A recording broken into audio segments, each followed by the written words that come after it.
अरे केदार, यात्रेचा हिशोब मागितला म्हणून बुद्धाच्या मातंगाच्या मुलाच्या कानफाडीत मारली. यात्रेच्या छबिन्यात का नाचला म्हणून घिसाड्याच्या वडराच्या पोराला तुडवलं गेलं. तमाशामध्ये बोट वर करून नाचला म्हणून सुताराच्या कुंभाराच्या पोराला कपडे फाटस्तोर मारलं. आजही आपल्या आया बहिणींच्या आबरू लुटली जाते, तरी सुद्धा तुझं तोंड उघडत नाही आणि तू पवारांची लाळ चाटत बसतो आणि आम्हाला पुरोगामी शिकवतो. याची आम्हाला लाज वाटते. अरे, एका मातंगाच्या तरुणीवरती ढवळ्या सांगली जिल्ह्यामध्ये अत्याचार झाला, त्यावेळेस बापू बिरू वाटेगावकरचा सारखा एक धनगराचा तरणा पोरगा कुराड घेऊन हातात उठला आणि तिथल्या प्रस्थापितांचं राज्य उलथवून टाकलं. त्याच्याच अवलादीतले गोपीचंद पडळकर, लक्ष्मण हाके हे बहुजनांची भाषा बोलत असताना तू त्यांच्यावरती पवारांचं पाकिट घेऊन टीका करतोय. आमचे लढाऊ आंबेडकर चळवळीचे नेते काळूराम चौधरी यांनी जाहीर सभेमध्ये पाकिटवाला म्हणून तुला उपमा दिली. आमची 2-4 जण गेली तिकडे ती पाकिटवाली सुपाऱ्या घेऊन तर भुजबळ साहेब आणि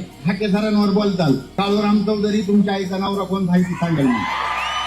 त्याचं उत्तर कधी देणार आहे? आणि जर तू पुन्हा अशा पद्धतीची टीका केली तर तुला तशाच पद्धतीचं उत्तर मिळेल. आणि तू संविधान मानतो का हैदराबादचं गॅजेट मानतो हे अगोदर आम्हाला सांग. आंबेडकरी चळवळीतील अनेक नेते आज ओबीसींच्या गरिबांच्या हक्कासाठी आमच्या सोबत लढत असताना तू एकटाच पवारांचं पाकिट घेऊन रोज व्हिडिओ करून टाकतो. तुझा व्हिडिओ कोण सुद्धा बघत नाही. त्यामुळे तुला आता आंबेडकरी चळवळीनं सुद्धा नाकारलेला आहे.